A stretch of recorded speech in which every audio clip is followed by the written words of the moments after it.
With your help, we can continue to fight for freedom, reach new audiences, and bring important information to the public free of charge. This is not possible without your generosity.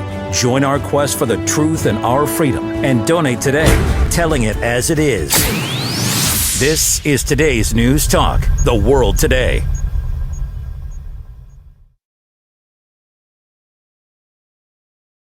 For The World Today, this is James O'Neill. London Mayor Sadiq Khan accused U.S. President Donald Trump of grooming racists through his migration-critical rhetoric after Trump claimed Khan was elected only because mass migration reduced London's white British population to 37% in 2021. President Trump called Khan a disaster, incompetent, and vicious, saying London has changed for the worse. Khan countered that Trump's language fuels anti-Muslim hatred and radicalizes individuals. There are few dates to 2015 when Khan opposed Trump's proposed Muslim immigration ban. President Trump has repeatedly labeled Khan a stone-cold loser over knife crime and terrorism in the city.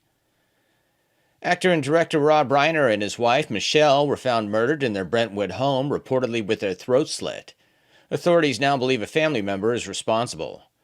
Their daughter discovered the bodies and allegedly told police to focus on a dangerous family member. People magazine reports that their 32-year-old son Nick, long open about substance abuse struggles and previously a collaborator with his father, has been named a person of interest and is being questioned. Official confirmation of the victims' identities came from the Reiner family, not law enforcement. J.K. Rowling highlighted new UK police data showing rising sexual assaults in mixed-gender changing rooms, citing 16 rapes, 80 sexual assaults, and 65 voyeurism cases in sports centers in 2023, about 3 offenses weekly. She argued the findings prove women are justified in demanding female-only spaces.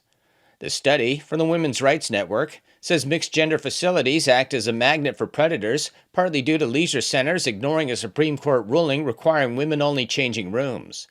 Former Olympian Sharon Davies urged eliminating mixed-sex changing areas to protect vulnerable female swimmers. Australian authorities say Bondi Beach terror suspect Naveed Akram was investigated in 2019 by ASIO for alleged ties to ISIS and extremist content, including associations with convicted jihadist Isaac El-Matari. Prime Minister Anthony Albanese said the investigation found no ongoing threat. Naveed and his father, Sahid Akram, killed during the attack, allegedly pledged allegiance to ISIS, and an ISIS flag was found in their car. Despite clear anti-Semitic targeting of a Hanukkah celebration, officials have not attributed the motive to radical Islam. Questions have arisen over whether authorities missed warning signs. Sahid legally owns 6 firearms. The government now plans further tightening of gun laws. Israeli intelligence is examining possible foreign state involvement. Australian Senator Pauline Hanson warned that mass immigration, Islam, and multiculturalism are undermining Australia's social cohesion and national identity, arguing the Bondi Beach terrorist attack illustrates what lies ahead. She criticized major political parties and Prime Minister Anthony Albanese for weak leadership and claimed Australia risks following the UK's path, citing Birmingham's Muslim population and presence of Sharia courts. Sunday's Hanukkah shooting killed 16 people, ages 10 to 87, including a Holocaust survivor shielding his wife. They just don't know where to turn. They don't feel they're safe in this country anymore, and they have a right to feel that way. Unless we get strong leadership and we really turn the focus on who these men are, what the background is, why were they doing this, it's got nothing to do with the guns. It's about the ideology that these men felt and believed in, and that's what we've got to turn around. Take a good hard look at our immigration, which I've been on about for years and years and years, and I feel like till I'm blue in the face, and yet, you know, I hear such weak, pathetic words from, you know, the opposition leader and our Prime Minister. This has been James O'Neill for The World Today. There is a problem with medicine, and we can explain what it is by looking back to the discovery of penicillin. Penicillin, it turns out, was not just an accidental finding. Alexander Fleming discovered that mold he found in a culture dish was killing bacteria, but it took over 10 years before a team at Oxford University were able to isolate the active ingredient. They produced small quantities for preclinical and clinical trials, helping prove the compound was safe and could beat infection. However, they couldn't produce it at scale. In 1941, Andrew Jackson Moyer of the US Department of Agriculture, the forerunner to the FDA, suggested changes to the manufacturing process, enabling mass production. It turns out medicines are not invented when someone discovers a new molecular entity. They are the product of key stakeholders working together collaboratively. Until medicine can be manufactured at scale, it may as well not exist. And in 2025, this is a problem. In the 1980s, pharmaceutical companies began outsourcing production. Suddenly the system was significantly less integrated. Someone with a new discovery today will find themselves disconnected from the rest of the development and manufacturing process. Companies that develop medicine are still happy to work with big established pharma companies, but the modern day Flemings are cut out of the system. The result is far fewer new medicines coming to market. We want to fix this by ensuring the pharma industry builds a more integrated supply chain. We also believe that doctors' expertise administering medicine should be included at the beginning of the process. We know that doctors on the front line have insights about how to repurpose medicine. Doctors should be able to report their findings so that the necessary testing can be completed and they can share their results worldwide. Learn more here and help us take medicines back to the future. With your help, we can continue to fight for freedom, reach new audiences, and bring important information to the public free of charge. This is not possible without your generosity. Join our quest for the truth and our freedom and donate today, telling it as it is. This is today's News Talk, The World Today.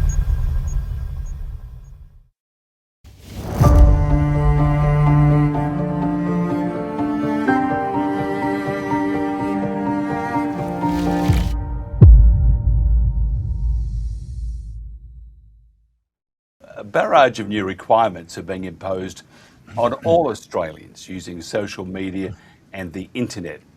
Governments in New Zealand, the UK, and of course the EU have expressed their intentions to follow Australia's lead in the under-16 ban and roll out other verification measures for a range of other uses, of course including VPNs. We're told that these measures are necessary to protect the children. This is not so as governments have long expressed their unhappiness with alternative or dissenting information available on the internet, engaging in heavy censorship during, of course, COVID-19. The social media companies then, as now, are falling into line under threat of fines to become de facto censors for their governments and any groups with which they are aligned. Anonymity is no longer possible for internet and, of course, social media users. Legal online activities or posts of individuals can be used by authorities and third parties for monitoring, tracking, or commercial gain. Perhaps this is not of concern to most until they are denied a visa or other essential services against arbitrary or discriminatory criteria. We've seen this before. Now, during COVID, government overreach attracted little criticism from the defenders of democratic principles and civil liberties and, of course, from mainstream media.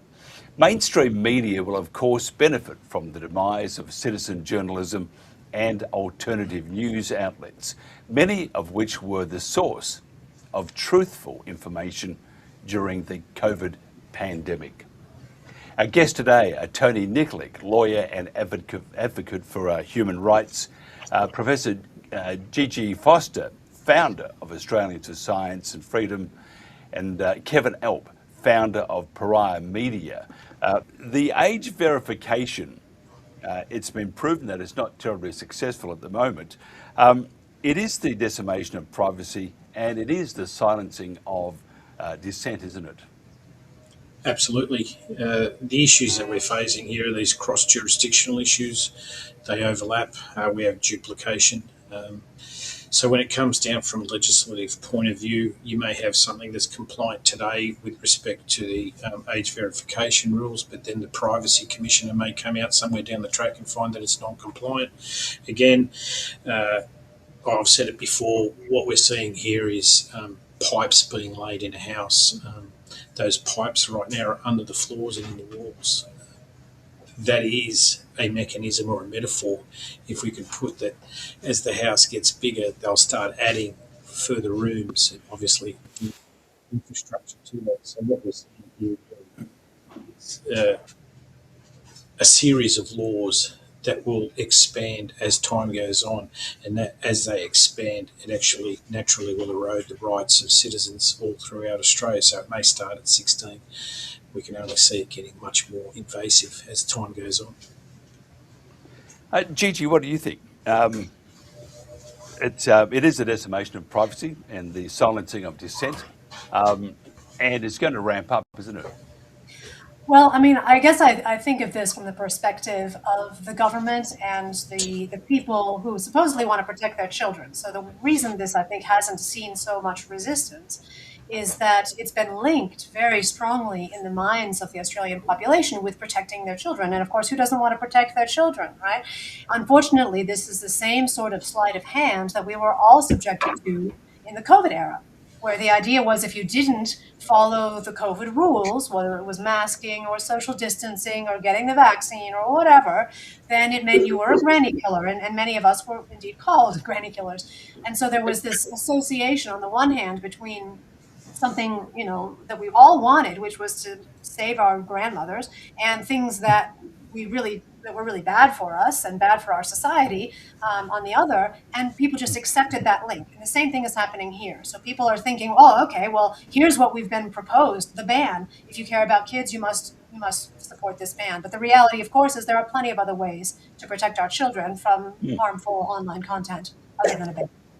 Kevin Elp from New Zealand, what's the situation in New Zealand at the moment, and do you have something similar? And if you do, obviously, I've heard horror stories that it actually is working to an extent, but it's the decimation of, which I don't understand why, if it is working there, why it's not working here. But it is the destruction, isn't it, of privacy. We have no more. And if you have an alternative view to the government, shock and horror, you are spreading misinformation. You're gone. What's it like in New Zealand? Diabolical and getting worse. What's worthy of note is nothing happens in isolation. This is another encroachment upon the rights and freedoms of everyone, sold to us under the guise of safety, efficiency, and all the pro-implementation slogans and catchphrases they can come up with. It's always going to be easier. It's always about protecting somebody, when really it's not. It's all about your total subjugation, and basically it'll move over to cancelling you if you start telling the truth. As we've seen during the pandemic, that wasn't. The only pandemic was the jab itself. So we have a digital wallet that's coming. If you go to digital.gov.nz, you can read all about it. Even tells you the benefits. Lovely list. What they don't tell you about, of course, is all the previous breaches we've had of all these databases, because the government hasn't got a good track record of keeping our information security. We had firearms licensing breaches where everyone's locations, addresses, personal details, the type of weapons they have in their houses was basically an open market shopping list for people. We've had ACC breaches, that's accident compensation, where people, including sexual abuse recipients, mental health information, all got out there into the public. We've had other serious breaches with social services, for example, who's on what, job seekers, etc. And there's a litany of this across the decade. So I don't sort of put too much faith in the government at this point in time. Which is a wise thing, isn't it, Tony? But I'm just thinking also, we often hear, and there's protests all around the world, in particular in the UK, we say no to all sorts of digital things. But if you don't participate, how do you get through it? I mean, cash will be outlawed in the not too distant future. Everything is digital or online. Don't show your digital ID or something similar. You really can't exist in the dystopian future, can you? absolutely not. And some of the So how do issues. we get around it? How do we get around it? Can you? It's not about getting around it. It's about, and everyone on here today has been very active in the sense of attempting to wake people up in their own different ways, and that's a credit to what's really happening out there, because people are in society, albeit slowly, waking up. And I always talked about the 30 40 30 rule, which is 30% will always go one way, the other 30 will go the opposite way. It's the 40 in the middle that will decide which way it goes. And I think, as the other two presenters, DJ and Kelvin, have just said, during the COVID era, the persuasion was almost towards everyone get the jab or you're going to die, and if you don't support this, then you're an outcast. And that's essentially where it was. But I think now people have gained a level of mistrust. Now that 40 is starting to slide back across to where it should have been at the start, which is very circumspect when the government's advice is concerned, and this issue of will provide safety and security at the same time is now starting to be rebutted quite heavily with respect to how that public messaging is coming out. But more to the point, when we look at the other two presenters and many other people out there, they are doing their darnest, as we are, getting the information out there, making sure that that transparency and accountability is there, because that is what will wake the people up. And as the people start to wake up, you'll start to see a transition of that 40 coming back into the middle to go 70 the other way. And we're starting to see that transition in some of the European countries, where they're starting to actually say, you know what, we've been lied to. And that is it. So when we see government messaging saying, well, we are the only source of truth, I think people are very, very sceptical of that type of information. And as we've seen during COVID, again, I was in there from the start, but what we got to see is it didn't stop the transmission, didn't stop or confer immunity, didn't stop hospitalisations, and it didn't stop the deaths, which is totally contrary to what we were told. And we're seeing that again here, where we're saying that if you sign up to these digital ID type bills, well, you're going to be safe, you're going to be secure. And as Kelvin and Gigi have pointed out, there is no security here. And what is there to guard from the breaches? In addition to that, then you need, as a citizen, to commence legal action. It is a very expensive process. And if the gatekeepers, which is what we've seen during COVID, are still in place, then people are going to go for hefty cost orders against these sorts of rules. And it's a lose-lose situation. Again, here we have trust in institutions that's coming into question as well.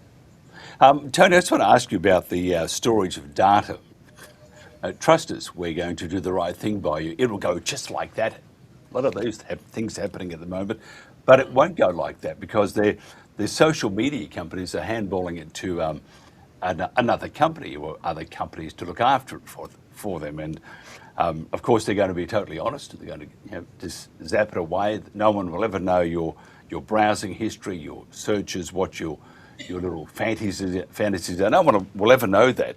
And I just saw a couple of pigs fly by, so obviously I don't believe that.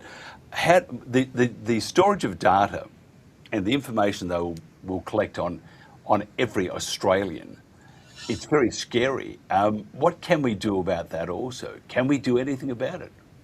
Well, you can, but you're going to have that duplicitous action with respect to how that's going to be managed. So they're going to offshore it. This is exactly what happened during COVID. The government made the rules, pushed it onto the corporations. The corporations then pushed it onto the people. So when you challenge the actual mandates, or what they were at the time, then you're actually challenging the corporations who got on board with the government. So again, let's call it offshoring. So they're offshoring these responsibilities onto third parties. Then when you take on those third parties, it's a very different scenario altogether. Where are they? They can overnight literally go bankrupt, lose your data, but that data is already out. As Kelvin was saying, firearms licenses. What a massive breach that is. That is a recipe for destruction right there. I agree. Gigi, I just want to know your thoughts, because you have an American twang. Sorry, it still hasn't gone after all these years, and I'm appalled. But anyway, I have to say that your president, who obviously you got pictures of him all over the wall, is going to introduce these draconian measures that they want to see 5 years of just about everything. I know. Now, if I mean, here's something. Now, let's do that. So we'll keep 5 years. What if we just go to the data collection agents? Oh, sorry, they don't do that sort of stuff. Trust us, we're government. How do we get around that? Because I have to say that is pure BS. Yeah, I totally agree. It's total BS. And I mean, I will say I'm in a friend's house here, and perhaps she has pictures of the Donald on the wall. I haven't checked. I did not vote for Biden. I can tell you that much. But yeah, I'm American by birth. I'm a dual citizen, actually, American and Australian. And my husband is Australian. And so we are indeed thinking, well, when we go over there, we're planning, I have a sabbatical next year. We're planning to fly to the US, right? Obviously, because I've got co-authors and family there. So what's going to happen at the border? And to me, really, this proposal of scrolling through, of actually requiring 5 years of data from every person who comes in who's not a US citizen it's a pig's fly scenario. It's like the vax passports. Remember that era when we all had to, supposedly if you wanted to travel, you had to have a passport? It's just too bloody much work. There's no way that's going to survive the market, in my view. So I don't think that policy is going to stick. If it at all sticks, it'll be kind of an auditing scenario where maybe every 30th or 40th or 100th passenger might get flagged, randomly or because of some profiling or whatnot, and then that person may have to provide his or her history. But I just cannot see that with the volume of passengers that are going in and out of the U.S. every day, that they're going to be able to actually implement that policy in a way that's meaningful. And in a sense, that's one of the silver linings of these bloated, sclerotic bureaucracies that have arisen in our modern day. They are so darn large that they can't even do their jobs that they set themselves to do, right? Because they're just too hopelessly overgrown for their own purposes. And so I think the market, I do have faith in the market and in sort of the notion that we do need to have efficient travel in this world. And if people cannot travel efficiently, they will actually start to push back against that. And the vax passports died a death. It died a death because it was just too much work for too little return. There wasn't really anything that was being gotten at it. So I'm a little more hopeful, I think, perhaps, than Tony and Kelvin, perhaps. I do think that over time, people discover what works and what doesn't, and it takes an awfully long time by our standards. But I do think eventually even these social media bans for the under 16s, they will die a death because they are just too prohibitively costly. I see that that terrible shooting, and I'm going to zip my lip at the moment because I see a bunch of it's funny, a politicians act anyway. They're all jumping out, and media, and also alternate media. Never let a good crisis go to waste.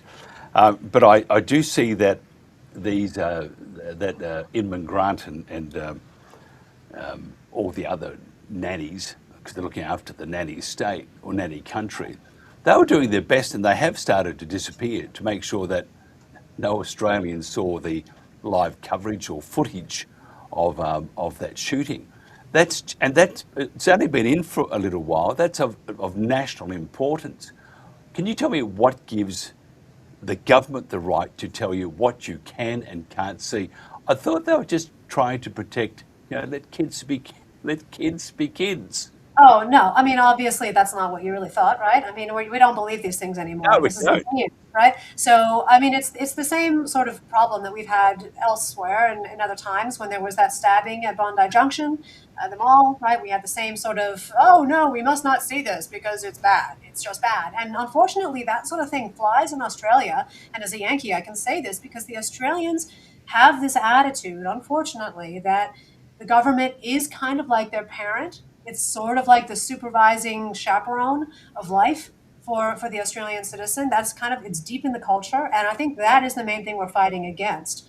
And really, when people finally take responsibility for their own lives, and rebuilding their own communities, rebuilding their own security in their local networks, and that's the thing, in my view, that's actually going to make these governmental actions toothless, because people will not need the government as much. Once that happens, then the government starts to truly lose its power. or lost its mind at least. Kelvin, what about in New Zealand? Because you have a truly magnificent government. Not really. I mean, I think we're all joined at the hip. You sound different. I mean, and to you, we sound different. And to everybody else, we are different. What's your government doing to look after the kids? Letting kids be kids. Most of the government ministers haven't got a brain. If brains were dynamite, they wouldn't have enough to blow their nostrils. These people are ruled. They're told what to do, and they're told what to sell to what and when to the public. Like the shooting over there. What was one of the first things out of their mouths? Gun control. Much like Jacinda Ardern here. Where gun laws are going to change, she said. Straight after our false flag, and it was a false flag. We proved it. So I wouldn't trust the government one iota. Not even with a sick dog. Dog would be dead. It's good that we have hold the government in high esteem, but they have brought it upon themselves, haven't they, Tony? But it's not going to get much better when you have the censorship already displayed yesterday and still now of removing that footage that may shock you or me or Gigi or someone else. How do we stop that? Because they're already doing it. And you can't say it's going to be a change of government because we've got to wait for a bunch of years. The Conservatives will not get in next election because they're not organised yet. But if you look at the Shadow Minister for Communications, she said about 2 months ago on Channel 9, another truthful organisation, said on Channel 9, government must control the internet. And she's just as the same as the government.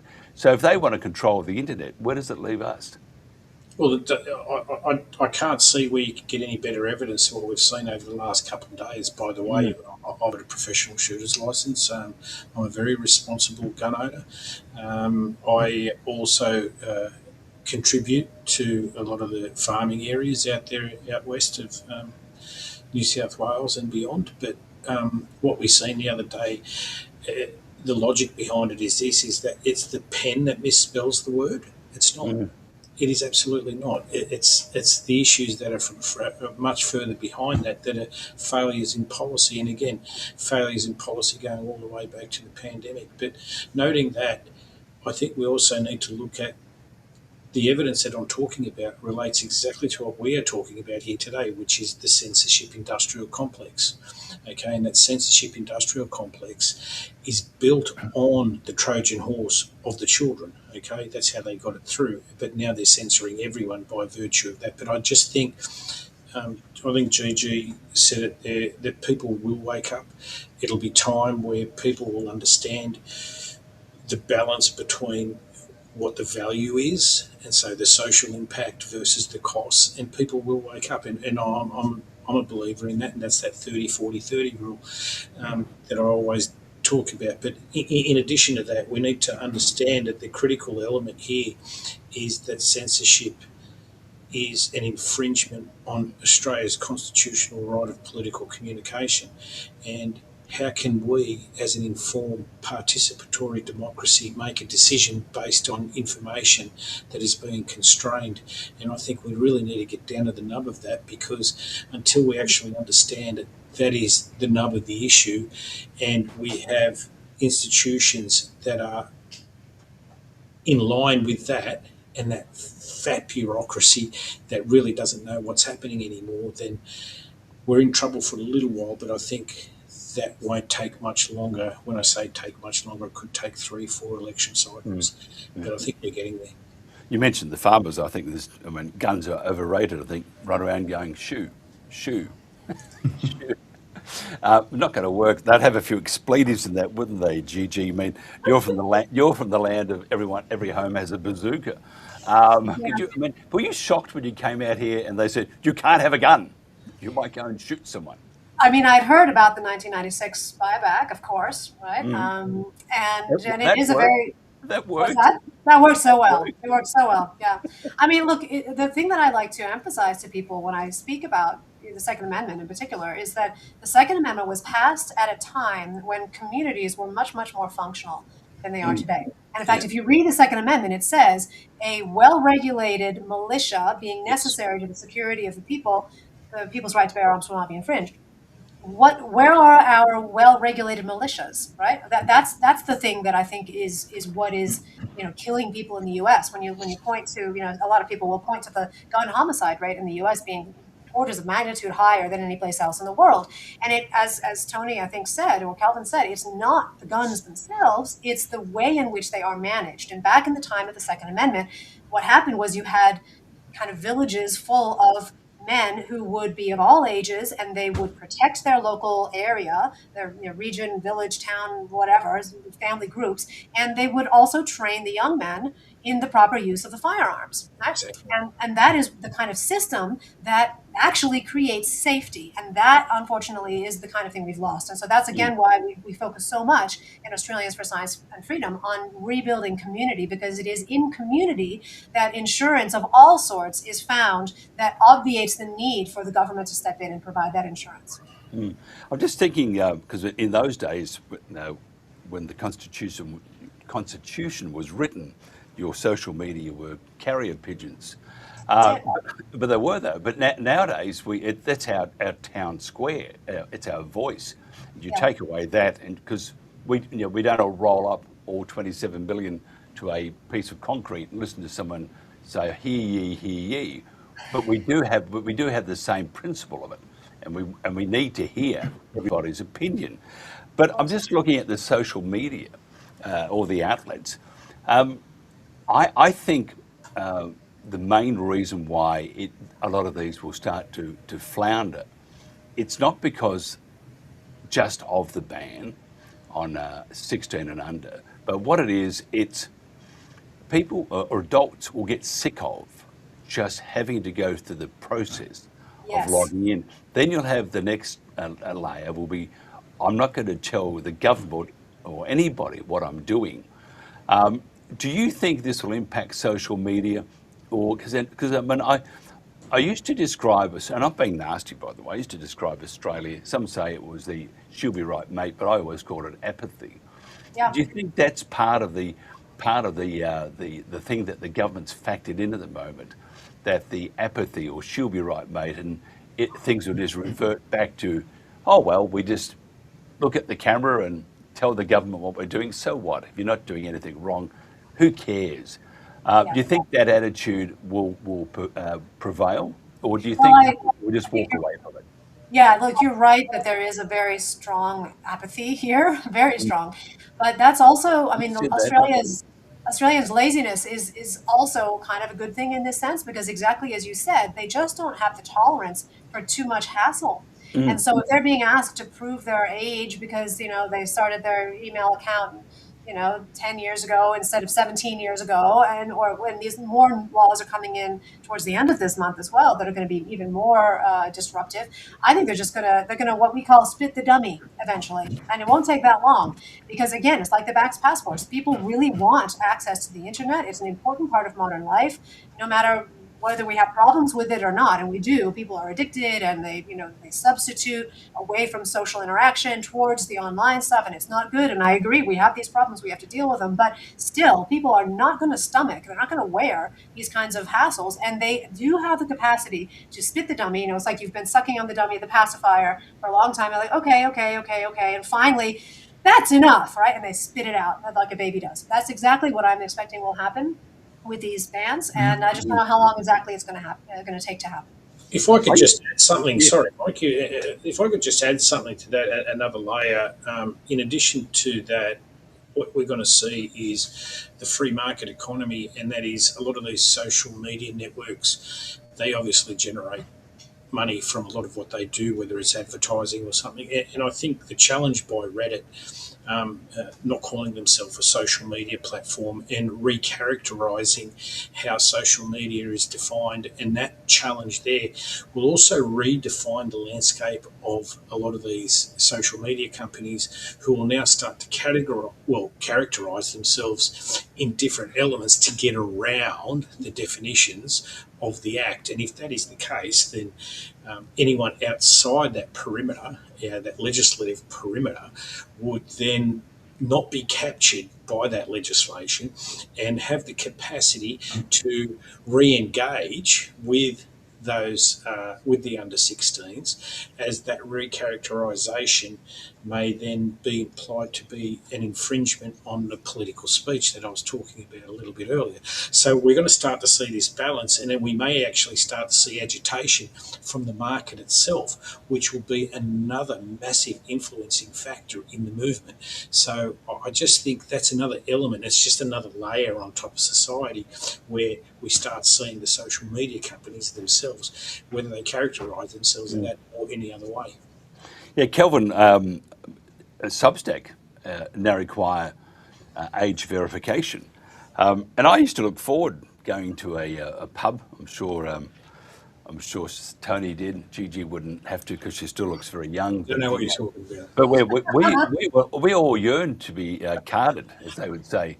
They say, "Look, I'm sorry, you should be back at your old people's home," to me. And I thought, how rude.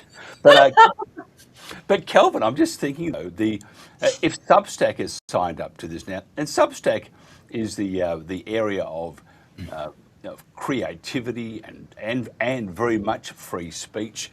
This again opens up a can of worms, doesn't it? And if Substack are doing it, I never thought they would ever do that, but they are. It shows you that the government itself, governments around the world, have enormous power. And no matter how much we say we're going to stand firm and stand up for our liberty, if government wants to run over you with a tank, they can, can't they? Yeah, well, remember, the governments have the monopoly on the use of threat and force. Otherwise, no one will do a damn thing they tell us to. That's just a fact. They can make your life hell. They can put you through lawfare. They can debank you. They can cancel you at will. But it's not the government doing it. They're just puppets of a much larger plan. Because, look, it's Operation Lockstep. It's happening right across the Western world. It's definitely not done in isolation. No one sort of thought, oh, there's a tragedy just happened there. It's in this area. We better sort something for that area. No. This is going across borders, and it's a unified plan. Not many people talk about that, the fact that it's a coordinated effort to subjugate us. Remember, Jacinda Ardern joined up with Emmanuel Macron, the president of France, under what they call the Christchurch Call. Now, that was for internet censorship and suppression of free speech. Stated goal, funded by this current government, who's meant to be in opposition, to the tune of 750,000 thereabouts for a year. She's swanning off around the world saying how words are dangerous and we have to control what's on the net. The reason they want to control us is quite simple. We tell the truth. People get to know what's really going on, and we're destroying their narrative. They carefully craft narratives, they push it onto everyone, and if you don't buy it, boom, out comes the trolls. You're a conspiracy theorist. Well, it's funny because we're running out of things to be right about. So that's all that is. And then you've got to look at exactly who's enforcing these bans. I mean, the under 16 was all about safety and all that rubbish, because all the adults now have to buy into it because they've got to prove now they're not the under 16s. So while they targeted on the youth and said it was all about safety, we're going to look after you, they knew everyone was going to be captured by it. It's just another digital passport. And in terms of interagency, remember, you've got interagency cooperation for information sharing, Interpol, things like that. So once you're digital online, it's instant. So your name comes up, someone's put a flag somewhere, it doesn't matter where you travel, you're going to get pinged. So it's not as easy as people think it's going to be. It's not a case of people stand up and say, no, we're not having anything to do with it. You've got no choice. I've been saying for years, this stuff's coming, whether you like it or not. The agenda's rolling out, and it's going to steamroll you. Can I add something to that? I mean, I want to give an example that's a little bit optimistic. So, I mean, I, of course, agree that there are, huge powers at play that are very much anti-human and anti-free speech and anti-health and all that stuff. But in today's age, those of us who have been standing against this nonsense for years have found each other. We didn't find each other for the first couple of years of COVID, that's true. And that was partly because of all of the COVID laws that were passed that prevented people from going out and, speaking and finding people who were of like mind. But now we have those networks, and it's possible sometimes to circumnavigate in very clever ways and actually continue to exchange information. How do we all know, or think we know, more about what's going on than what's on the mainstream news? Because we have those sorts of networks. And I just want to give one example. I gave a TEDx talk late last year at UNSW, and it was about the COVID stuff. It was about how governments manipulate people by hijacking their love for other humans and their country and other things outside themselves, and get them to support destructive policies because, of linking those policies to this altruism, to this love that we have for each other, which is one of our most sacred impulses. And the local students loved the talk. They thought it was great. We sent it off to the global TEDx head in the US, and they said it didn't abide by the content rules, right? Wow. And so they weren't going to post it. But I have a good friend in the US who was the founder of Brownstone Institute, which, as you may know, is a libertarian think tank over there, quickest growing of any of the think tanks. Jeffrey Tucker founded it, and he also published the first book of Brownstone was my first COVID book, which was The Great COVID Panic, together with Paul Frieders and Michael Baker. And I basically told him the situation. And, bless his heart, he posted the thing up on Rumble. And so now the banned TEDx talk has gotten more views than most non-banned TEDx talks, right? And it was written up by a befriended international kind of, independent journalist here in Australia, and sent around the world. So that has gotten out, in spite of the establishment not liking it, right? So there are ways that you can sometimes circumnavigate. Of course, it's more costly, but I just want to provide a little bit of hope that, that's the kind of community activism that we can use to push back against the negative consequences of this free speech disruption. Yeah, well, information sharing now, like you say, is a lot more reticent. The problem is it doesn't matter how much people know now. They all know what's really going on. They all know about mass immigration to dilute the current populations and to cause havoc in the community. So you rely more on the governments and all their Hegelian dialect. So, I'm in New Zealand here. We are not optimistic of what's happening. And it doesn't matter which Muppets we elect. Any one of the current bunch are crooked as a dog's hind leg. I mean, let's look at who's in charge of implementation of this type of thing. Let's look at our local police, of which we've, of course, exported some over there to Australia. Thank you. You really got the pick of the bunch there. Good on The you. top 9 police officers in New Zealand, of the top 9, the most senior ranked in New Zealand, 7 of them have been stood down for corruption, child pornography and bestiality on their work devices. And that's only the beginning. That's the tip of the iceberg. It is massive over here. This is the type of cretins you're placing your trust in information security. I don't think so. That is not a good way to spend your time and energy. And to think that people are going to just be able to say, no, we're not having a bar of it. No. Like I said, they've got the monopoly on the use of threat and force, and they wield it like a deranged maniac. Tony, you're probably, you keep telling me anyway, you're the best lawyer in the world. But I'm sorry, I have to. I believe. I believe. But looking at the policing, I mean, which is part of the social media now. You say hurty words, you'll be visited by the hurty words policeman. Hello, hello, hello. But if you look at the UK, last year, now how's this? And I mean, please hang on to your seat. Last year, out of the they solved 10% of the crimes last year, but arrested 13,000 people for saying hurty words on social media. Which is it's shocking. I mean, they can't be coppers. They can be. Oh, look at this. Oh, look at that. And they visit you. And half of our guests, if not all of them, including you'll be visited too shortly. They've been visited by the police about hurty words. You can't criticise this, you can't criticise that, you can't say that, you can't say that. So it's all the destruction of the town square. But Tony, we've heard about the sticks, that big stick it's going to beat the social media giants on the head with if they don't follow the government rules. But surely on the other side, there are incentives to say, thank you so much for doing what is almost impossible. We would like to return the compliment, and that would have to be part of the whole package, wouldn't it? Well, it can be, but look, I worked in the intelligence sector here for many years and worked very closely with a lot of New South Wales police, obviously, but I was in a more federal type capacity. But having said that, I can say from my experiences 99%, if not higher, were people of, who I knew to be people of integrity. Again, it's a much more optimistic feel that I have here. I think a really good example of that would be what happened at Bondi here the other day, where they initially said that the father owned multiple firearms since 2015. There was a lot of pressure online that came as a result of that, and because they were starting to link the extremist values to guns. And again, it's the intent, it's the mind, it's the hand that does the job, and that is facilitated over many years preceding something where you use a tool. Again, it's not the pen that misspells the word, but the issue here becomes where the inspector came out, I believe it was today, and he actually articulated and he said, I need to correct the record. Okay, this is a level of accountability and transparency that we expect of our institutions, and that's where my optimism in an institution that has, in my view, a level of integrity. I don't know what's happening in New Zealand. I certainly don't know that, and whether people agree or not. But I also know one thing, is that during the COVID era, we've seen in Victoria and somewhat here in New South Wales, I did not agree with a lot of the policing mechanisms, the violence, the brutality they used. I've written about it.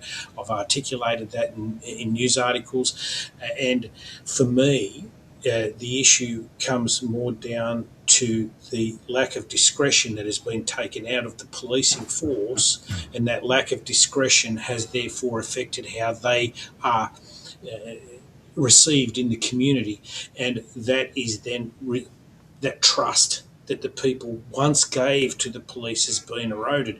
But when we get commissioners and inspectors of integrity who tap into the community, who understand the community, who empathise with that community, who understand not just the very essence of their job within that community, but the essence of their role within Australia, then we start seeing a policing force that actually activates around and supports that community rather than support ideological frameworks that we're seeing that Kelvin, and what we're seeing in New Zealand that Kelvin's mentioning, and what we're also seeing in the UK, where they're knocking on people's doors. Once upon a time, and I know this for a fact, a police officer would use their discretion and say, I'm not going to arrest you for this. And we used to see it at muster time before they'd go out on shift. And I know this for a fact. They'd say, tonight, on the proactives anyway, they would say, tonight we're targeting A, B, and C. If you see this, this is what we're going to do. So they're briefed, and they're heavily briefed on the intelligence in the background that obviously many of us were feeding into, that they would then go out and enforce. But the most important part that I need to emphasise here is this, is that we cannot take the policing discretion away from those cops who are on the beat. They're the ones who are feeling the energy. They're the ones who are out there. There was a time where you could do things, there was an indiscretion, and they'd say, listen here, mate, pull your head in, or next time I see you, you're in big trouble. No, some are now saying, well, I'm going to arrest you for saying a hurty word. Now, that is, in my view, a bridge too far. But then again, what is a hurty word? And again, we need to come down to this basic fact, is what is the community standard? The police officer on the street, on the beat, can understand, can feel that. We entrust them with certain levels of power. They hold firearms. We need them to be entrusted with our values, and not a value that is corporatised to where they're looking at metrics as to how many people they can place into custody. Again, that's not what policing is about. Policing is about understanding the community and enforcing those laws. But it's not just the laws they need to enforce, they also need to enforce the standards of that community. And that's something we're losing, because they've taken that discretion away, and they're given in this positivistic view that you must do as I say, when I say. Well, you may as well put a robot on the street, because that's not what community policing is about. So I want to pick up on that point in relation to other professions. Tony is so right, and we've seen this with the medical doctors during COVID as well, where there was one way you were supposed to treat COVID and lots of ways you weren't supposed to treat it. And if you didn't do that, you got in trouble, you got deregistered. We both know many people who that happened to. And that is exactly what you're saying here, is you might as well replace the whole medical profession with monkeys. If there's going to be no local discretion, what is the point of going through all that education and training and experience to just be following a list of tick in the box. Oh, okay, disease X, I must do 1, 2, 3, 4, 5. Disease Y, I must do A, B, C, D. There's nothing left for the doctor to do. Not only does that produce meaningless work for this very smart person, but it produces bad medicine and it doesn't produce health. And just like in policing, if you take away the discretion at the local level, you're not going to produce community safety. You're going to produce an authoritarian state. And the same thing is true of so many other professions and indeed the economy as a whole. And this is the difference between a free market economy and a centrally planned economy. So we see in the political sphere a parallel to, the economic choice between having the guy on the street make the call versus having some central authority in Canberra make the call. And if you look at social media, though, Washington, D.C., you mean? If you look at social media, there's a lot of intel officers that used to work for particular organisations, and it's documented that they actually went in and worked for those social media organisations. Why would they do that, Tony? Oh, well, the journalist, an investigative journalist, intel officer, I think there's that level of introspection. I know that we're taught certain things, that we look for things, we see things. Again, when I say things, it all depends on what we're looking for. But we're very good at picking. I think we are anyway. We had some pretty good results at finding issues with respect to terrorism, drugs, things like that. So, and they're usually questions that a lot of people don't associate with something. And just to pick on what Gigi just said there, the issue with the autonomous society, which is, following a clinical practice guideline, for instance, nothing better than the case that myself and actually Professor Bhattacharya, who is now the director of the NIH, assisted me with here. We had a person on a life support system for well over 3 months, and there was a certain hospital, I won't name that hospital, but they were following that clinical practice guideline, exactly what Gigi was just saying. They weren't moving away from that. And I brought in a bunch of experts, one of them being Professor Bhattacharya, who recently reached out to me. And again, he said, thank you for everything you're doing. Now, what we did there was we introduced further measures, and we introduced a different method of treating this person. He was given 24 to 48 hours to live. Well, we had to actually take this case to the Supreme Court and plea our case that you're saying within 24 to 48 hours he's going to pass away anyway, so let us have our way with him and treat him the way we want to, because that is the family's wishes. Within a couple of days, he was off life support. He now works out 6 days a week. He invites me over for lunch almost, every couple of months. I sit at the dinner table or the lunch table with him, and we all sit around the table and we pray. And his wife, every time I go there, his wife and daughter are hugging, crying, saying he wouldn't be here if he didn't believe in us. And this is the power of what Gigi was just saying there, which is and what we've been saying, whether it's policing or whether it's anything, this overly positivistic crunch on just the way they're telling us isn't the way to go, because you may as well get a monkey or a robot to do it, because they can't think outside that box. We need to reintroduce thought, active thought, what is happening there at that point in time, because that is what's most important. Kelvin, governments pay media orgs to promote what they're trying to push or propagandise what they're trying to push. Quite possibly they do the same thing with the social media orgs too.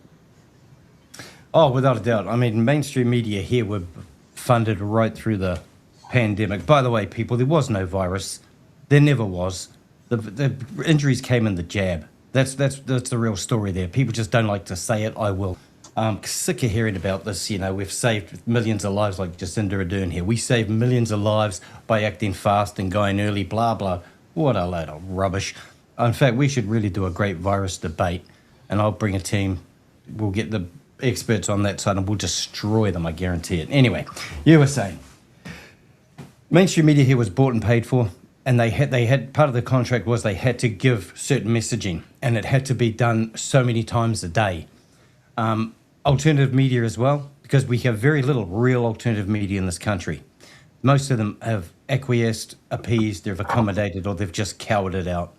I think Counterspin Media is the last platform standing who have never sold out. That's why we're, of course, going through court, 4th year now, stripped of everything, but we're still fighting on. Media will tell you whatever they are told to tell you. They have always been a government propagandist mouthpiece. So I don't understand how anyone watching can be shocked by that, because I think everyone's cottoned onto that, and that's why, as like the other guests have alluded to, that's why we've all gone to social media, found each other, and actually started sorting fact from fiction. Fiction mainly coming from the government. And I think that's sort of what we don't want to lose, and that's what these laws are designed to, once again, disengage us from each other, because then they can start clawing back control, because they've lost the narrative and everything. Whether it's a false flag like your Port Arthur, a complete joke, the whole official narrative is rubbish. Christchurch, same thing. We proved that the banned video here in Australia, through a forensic report, is fake. So these things, like I said, these agendas are coming whether we like it or not. Our goal is, what do we do about it? Because we can say it's about education. Everyone knows, or anyone who's got half a brain knows, but you're powerless to do anything about it, because they control the mechanisms by which you can get any type of justice. Look at the inquiries you have, like Royal Commissions of Inquiry, and it's always about lessons learned. What there needs to be is full-blown criminal investigations where you seize politicians and corporate heads' laptops. Look at the money transfers, look at the emails there, instead of always going after the people. Only then, when we get that sort of accountability, will we ever be able to get ahead of this Leviathan that's coming up behind us fast. And that's, I'm scared of being bitten on the bum, by the way, by that rather large, I might like it's probably... It's got big teeth. No, I won't say that at all. It's highly disrespectful to the Prime Minister. I'm very bad. Tony, okay, we have in, we're going to wrap this up fairly soon, but the 27th of December, shock horror, it's just after Christmas, before New Year. We're still a bit tiddly, eating too much, not really taking much notice of anything except the cricket on TV or the beach or a barbecue. That's when we have to, if you want to use Google or Bing and other platforms will be added, I would imagine, you have to also log in. You have to also use biometrics to say, I'm over 16, I am who I am. To me, that's a very, very scary thing, because what next? What next? What do they do till they reach the end? What is coming up? I'd like to ask you, what do you think after that, which is, they do that for a reason. 27th is done for a reason, because they said no one gives a rat's. But as it all starts to form this great bowl of jello of things you just cannot do, what do you see the future? If you were to say, look, in the next few months, because they are very keen, and you have both sides of politics wanting the same thing, government needs to control the internet. So what do they do? What's going to happen to us? How do we preserve our own liberties, and how do we preserve our own identity? Well, first and foremost, we need to participate, okay? You're a fool if you don't get involved with your politics, okay? That's number one. We reside in a participatory democracy that is absolutely discouraged at every point. We need to rebut that claim, and we need to stand up and say, hang on a second, you represent us. We forget that, okay? We the people. I've even got the tattoo on the inside of my arm here. We the people, okay? It's an American term, but I've got a son that lives over there, and I lived in the United States for quite some time. Got a lot of networks, and I'll tell you what, that core, that culture, that esprit de corps that I sense over there needs to come back over here. And yes, there is that sense of the Australian culture is a little bit more laid back, but it's also that culture that says, okay, you've pushed me far enough, now I'm pissed off and I want to rise up. And that's where you don't want Australia to rise, because yes, we are tolerant, yes, we will accept certain things, but at some point, don't mistake that for weakness. Okay, do not mistake that for weakness. And when we have a look at where we're heading, you have a look at the biometrics that are being used. There's no coming back from that, because unlike a password, unlike a number, or some algorithms, This, you cannot change your iris. You're not going to change your fingerprints. You're not going to change. Once it's lost, it's lost. Once it's on the dark net, it's on the dark net. Once its information's out there, it's out there. That's the darkness of it. The two-party system that we have here needs to be reevaluated on the basis that it's like two pipes leading into the same box. Okay, that's all it is. Gigi, we've a couple of things there that are quite illuminating. I want you also to answer that, but Tony has and he showed us he's been working out. Very nice, very nice tattoo there. Do you have a tattoo you'd like to share with us? And I don't think that's a question I've ever been asked on a media program. No, I don't have any tattoos. I don't even have my ears pierced. I'm one of those, body is the temple people. Bloody Puritan, eh? My goodness. Well, I'm not really a Puritan. In some ways, I'm really not. But I did grow up in Nancy Reagan's Just Say No era, and so I was very much of the opinion that, the body is sacred. You shouldn't, you don't pollute it, you don't defile it in that way. So no, I don't have a tattoo. But I absolutely agree with Tony's comment about We the People. In fact, I've blogged about that very thing on Brownstone Institute years ago now, essentially trying to come up with new types of democratic voice mechanisms that we could implement alongside our present mechanism of voting. Because voting or joining a political party or helping a political party is pretty much the only way we can show our preferences here in this country. And I don't think that's enough anymore. People simply don't have the time, and they don't take the time, and they're under so much financial and health stress, they don't generally help out with political parties or campaigns or whatnot. And voting is almost a joke because you don't really have a choice. Most people going to the ballot don't even know the names of the people who are on the ballot or what they stand for on all the issues that they most care about. So I think we need a revolution in terms of how democratic voice is conveyed to the system of governance, to the machinery of state. And so I blogged about that very much in the spirit of what Tony's saying. We need to reactivate the voice of citizenship and trust that people can think. And again, Tony was talking about this earlier. I think it's so true.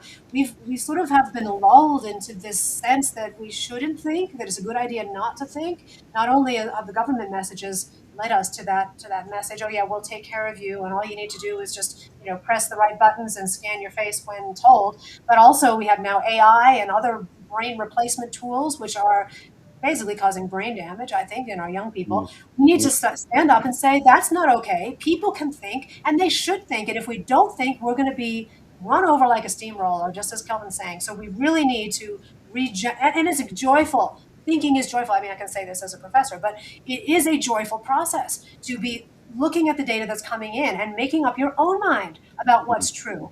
That's the only way to preserve the actual search for truth and to preserve a healthy society. So I'm very much of the opinion we got to think about reforms, and we got to reactivate that individual agency, responsibility, and joy. And Kelvin, you have the final say here. I don't want to see your tattoo. I've heard all about it, and it's terrifying. But it's not on the inside of your arm, I'm hearing.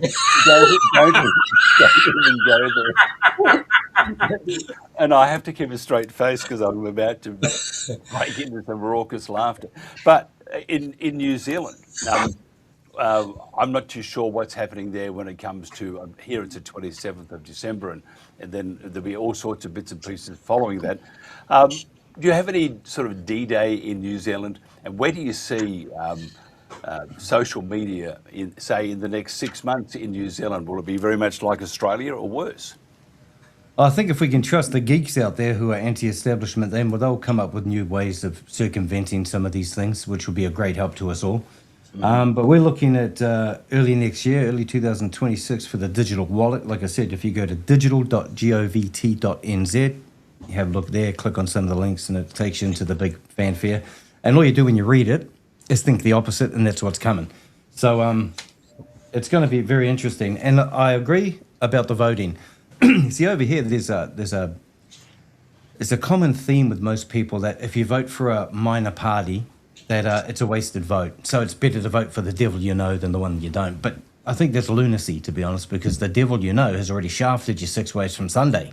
They're just waiting for the pineapple without lube next, So I think if everyone decides, no, we're going to give a minor party who has some good solution-based policies in, they'll become the majority. Over here, it's illegal not to register to vote, but it's not illegal not to vote. And the problem we have there is a lot of people who are registered to vote who never vote, they can easily have their votes assigned wherever the state wants them to. So that's one mitigation factor we have to look at. Another one is in the tabulation part. Our scrutineers are not allowed to actually scrutinise. They're sort of shifted off in the background. So it's always the status quo remains, and it doesn't matter. It's a two-horse race, as usual. And they just, one will come in, they'll implement an agenda. The next one will come in, they'll finish it off, and then they will continue with their one. And we just bat the ball backwards and forwards. Meanwhile, we are getting chomped on every step of the way, and it's just not a good thing. So I think if New Zealand next year delivers a New Zealand loyal government, I promise you, a lot of those politicians, police, they're all going to jail. The amount of death and mayhem they have caused, the amount of breaches of human rights, they all deserve to go to jail, and they damn well will. And I totally agree with you here. Our panel has been fantastic. Sorry about going over the time. I know Gigi's off to a tattoo parlour to get one right now. Yeah. Tony, I got some suggestions. Tony Nikolic, lawyer and advocate for human rights. Professor Gigi Foster, founder of Australian Science and Freedom. See, my American accent, I used to live in the States. And Kelvin App, founder of Pariah Media. Thank you so much for your time tonight. And now back with Counterspin Media. Samantha Costello is now taking over Pariah. She'll keep delivering the goods there, so it's good. Good on you. Thank you so much for your time. For those that are waiting for the next show, we ain't going to do it today because all our guests pulled out at the last minute. We actually, I can tell you just carry on. Yeah, no, Gigi has to go out. But it was interesting. We invited these other companies to come on and talk about what we're talking about now and to extend it, and all of them said no. And Blouses.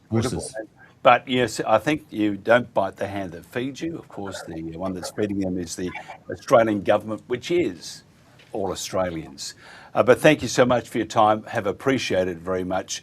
Tony, I need to find out where you got your tat done. And have a great night. This has been The Protagonists, and this is The World Today.